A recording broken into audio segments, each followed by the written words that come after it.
All right. Let me just move some things. Are we DE on? Overlay off. I don't know, that black box I need to work on. Anyway, what I wanted to do, the winning maps for RMS Cup 2, Siesta already announced them on his stream earlier today, but I just wanted to show them off again as well. A very quick stream. So let's take a look. I uploaded the mod as well. It wasn't quite ready yet this afternoon, but it is ready now. So if you go search for RMS Cup 2, you'll look at this list and be very sad. Then you go to random map. Ah, much better. And there we go. There's the RMS Cup 2 map pack. I am currently subscribed to it. So that's what you'll want to do. I'm in fact going to unsubscribe because I have a local copy of this mod, but you will want to subscribe to this mod. And apparently Ring of Reeds is being censored, and Mount Kailash is being censored in the description. Don't ask me why. It's the machine learning chat filter that still doesn't work. Anyway, so you've got those. Then you can look at them in the scenario editor, but you can also look at them in game. Now I'm just going to do one change here and go to all visible. Oh, why what?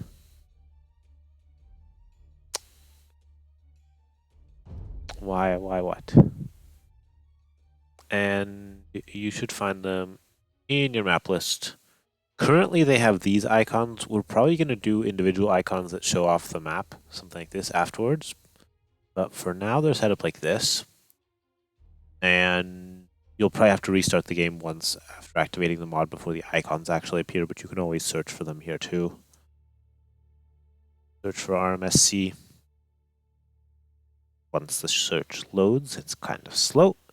You'll get them.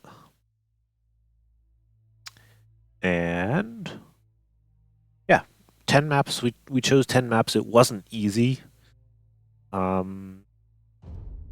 to decide on 10 maps, I have to say, because we had a lot of nice missions. We had a couple that we all, that many of us universally liked. And then we had a long period of discussion to really pick the final set. And I want to say there were a lot of good maps that didn't get chosen. And a lot of personal favorites of all the judges that didn't get chosen, but that's just the way it is, unfortunately. Hopefully many of these maps will also see use in other events in the future, even if they didn't get picked now. So here we have Border Wars. Exactly. And this is a 2TC start map, the only one in our set this time. So you'll start with 2TCs. You might end up on the same side with both viewers or cross over. That is currently random. The area around your TC is water. You'll see it much more easily if you have 3D water turned on in your settings. It's currently not very visible without. And then you have a primary stone, a secondary stone, a primary gold, and a secondary gold on each side. And you have this wall in the middle. And this wall can be destroyed not by villagers, but by military units. The AI, of course, is having some trouble here. It's trying to transfer its villagers to the other side, but is unable to do so. Once you break through, you'll be able to transfer units over. Other than that, we have some neutral shorefish ponds. We might balance those a bit more if we're finding that those are too unbalanced in their positioning. That's one thing to consider in the future. But yeah, overall that's what this map looks like. It's a 2TC start map, but it starts as two 1v1s until you break through. That could take a while, at least in Dark Age.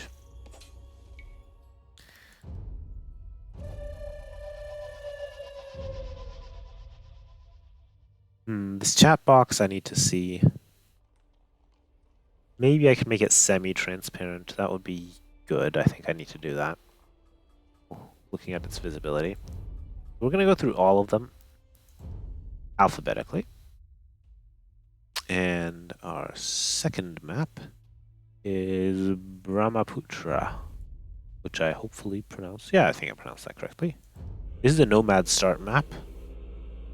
It will play out somewhat similarly to a normal Nomad, to a standard Nomad, except the water is in the middle rather than around the outside. So you gather your villagers, the TC, and you get going. You have water in the middle. You'll probably want to dock that because there are fish.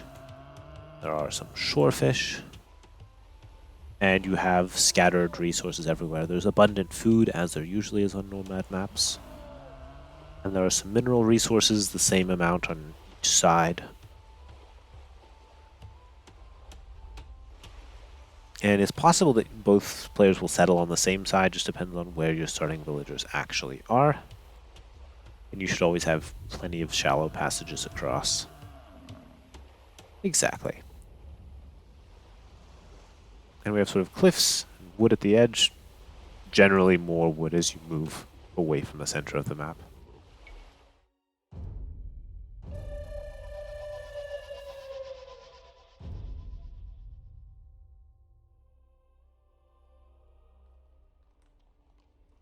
I think... Yeah, let's go for the next map.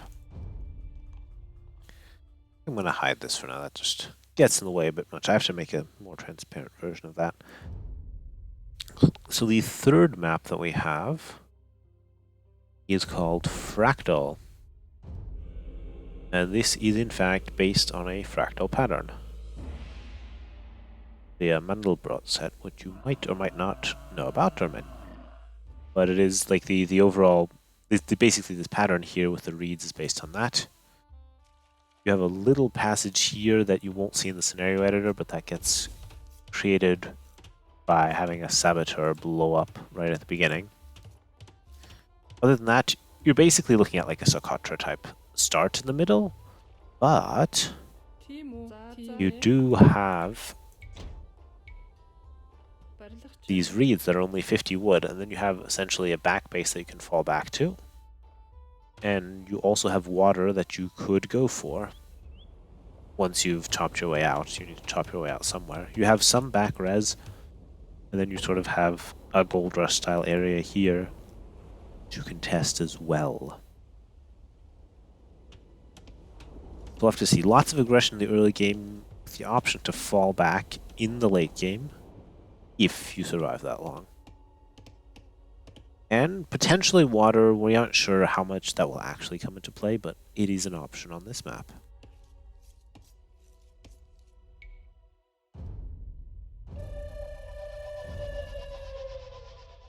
All right. Next up, we have... Scroll. We have Koala. Now we'll have to hope that we're lucky and it actually looks like a koala. Sometimes it doesn't look as much as a koala. This one is, you can sort of see it, but when the ears are both closer together, it looks more like a koala than this generation. Essentially, you have this nice ring-shaped backwood. Then everything else is quite open. You have super close relics, which should be easy to get. So those will definitely come into play. And then the outside has a lot of scattered neutral gold and stone. So gameplay might move out there later on. This middle wood probably won't be contested because, I mean, you have a massive wood line at the back. And the gimmick of this map is that it looks like a koala. And also that it's an open land map that gives you all the relics to start with. You could also potentially end up being trapped in your base if you wall in close and your opponent's circling around the back, but we will see.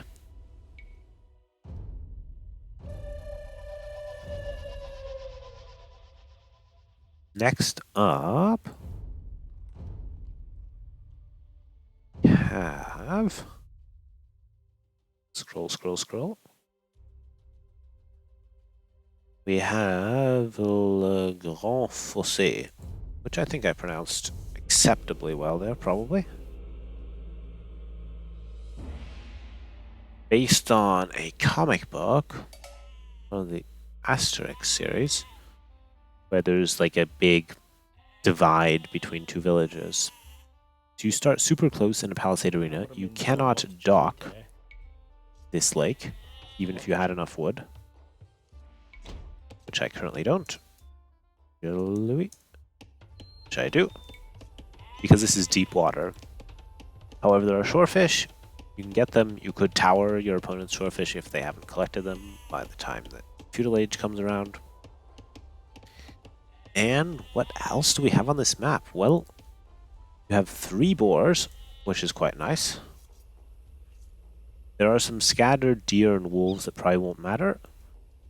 Most of the neutral stone is here on one side in some ruins, some Roman ruins.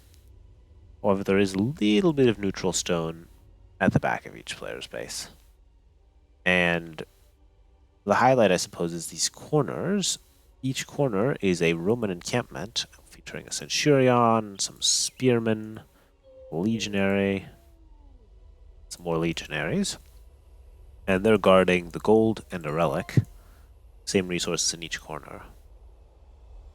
And the 5th relic is guarded by pirates, who have their longboat, and they have a couple of militia, and we have a berserk here, and some loot, which is just cosmetic.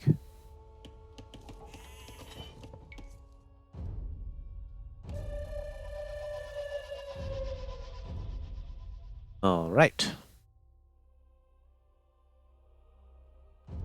Next up, we are going to be looking at low tide.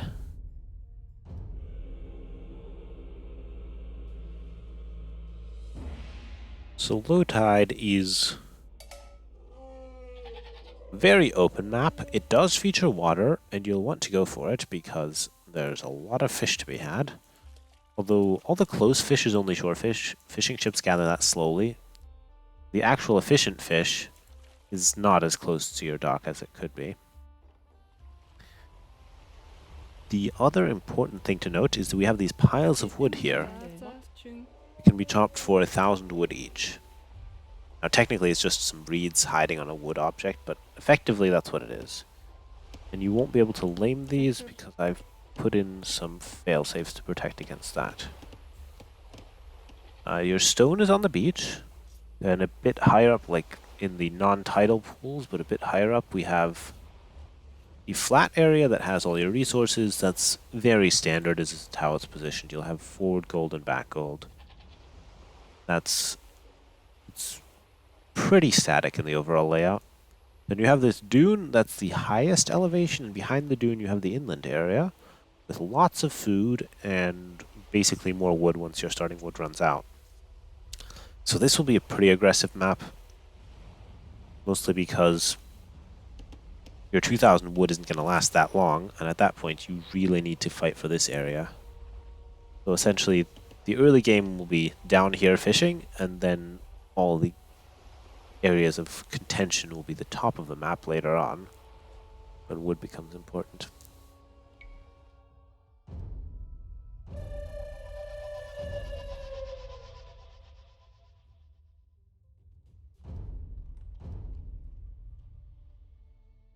All right. Next up, we have Mount Kailash. And this one is the main one that has a unique mechanic that you actually should know about and should read about if you're participating in the event. And that is that this central monument is not providing you resources, providing you the ability to train relics. And a relic will train in 2 minutes or 100 gold. And the other change that's important to note is that you cannot make research monastery texts at your own monastery. You have to research them here, which then is a bit of an opportunity cost because you could be training relics or researching texts. The relics also cost gold, so you have an opportunity cost there as well. You really have to see how and when you want to do this. But here we could train ourselves a relic. It will take 2 minutes. Unless we do Aegis, in which case it will be instant. Other than that, we have shorefish are at these shrines. Kind of far away, but you might want to go mill one of them. And other than that, sort of a standard outside area. But we're really interested to see how this monument will work out. We did want to have some map that had, say, a special mechanic or something. And that is this map here. So we'll probably see civs that can benefit from relics or monks. Note also that currently we've made this area unbuildable. We were somewhat concerned about maybe camping this area too much with monasteries and castles. That might change still, but currently this area is unbuildable.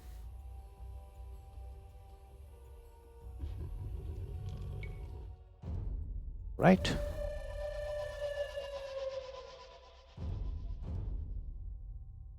Now, I believe we have 2 more maps to go through.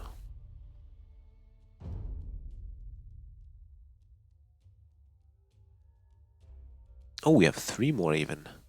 Alright, we have Quebrada de... Oh, goodness. I can't... Cafaya? Cafayate? Cafayate? Hope I'm pronouncing that correctly.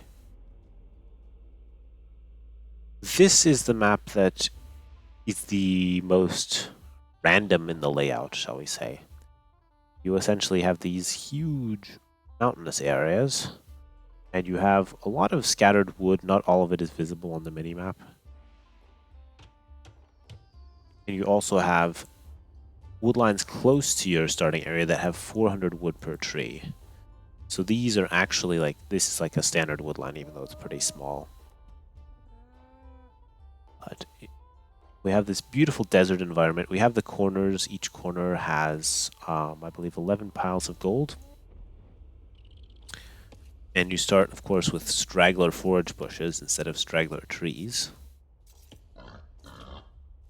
Other than that, you've got your standard boar, you've got your llamas, you've got your ostrich. You have less gold than usual, but there is gold in the corners, of course.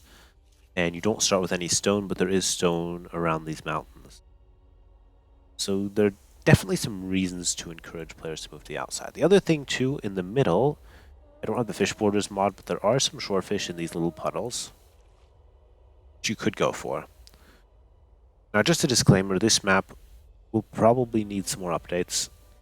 I've worked on it quite a bit today, but I don't think it's quite ready yet. We'll probably have to update it some more, mainly because there's sometimes cases where one corner can be cut off entirely by either the mountain or a forest, and I'd like to try to minimize that from happening. So I'll have to tweak it some more, but overall you can expect a very random, dynamic map, and you'll need to scout to really see what it looks like any given time.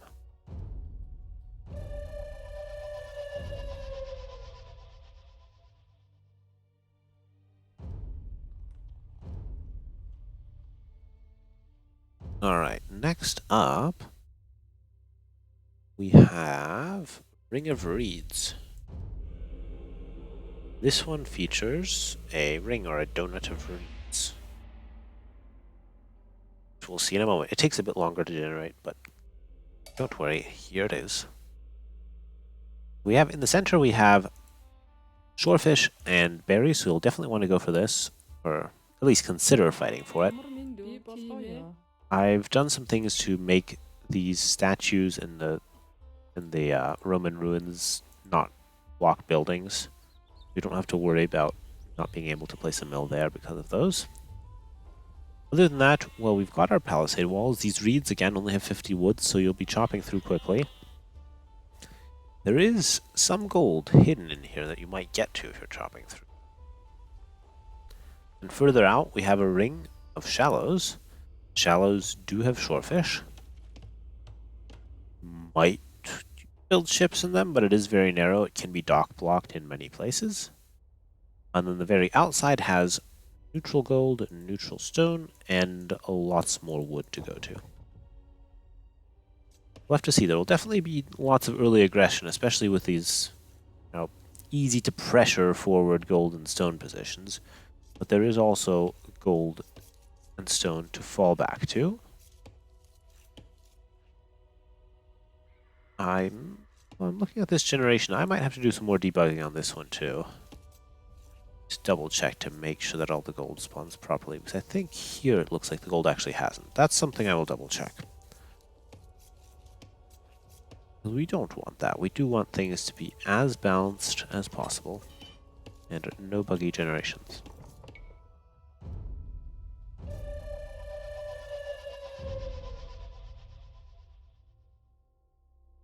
And finally, we have a map called Spiral, because it's shaped like a spiral. Let's grab Spiral, boot that up.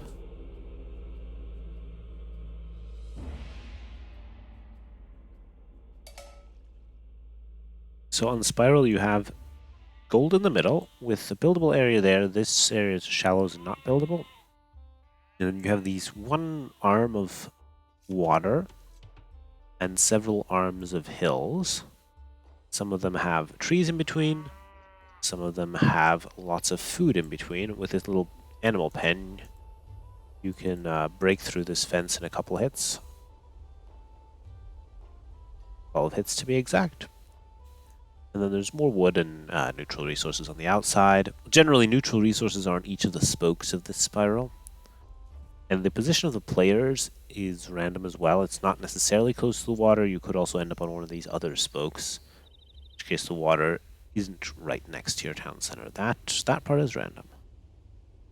So we'll see how important water ends up being there. It probably depends on exactly where the players start and what they want to go for. So there you have it. Those are the maps. They will likely receive some more updates in the coming days. There's a show match on Monday, and then we'll have another show match probably in a week. Don't recall the date exactly for that, but we will see all 10 of these maps played in those show matches before the main event, and probably if we notice any issues in those show matches, we'll of course fix those issues as well for the main event. So thank you for watching the VOD or joining me right now. And that's all. Have a good night.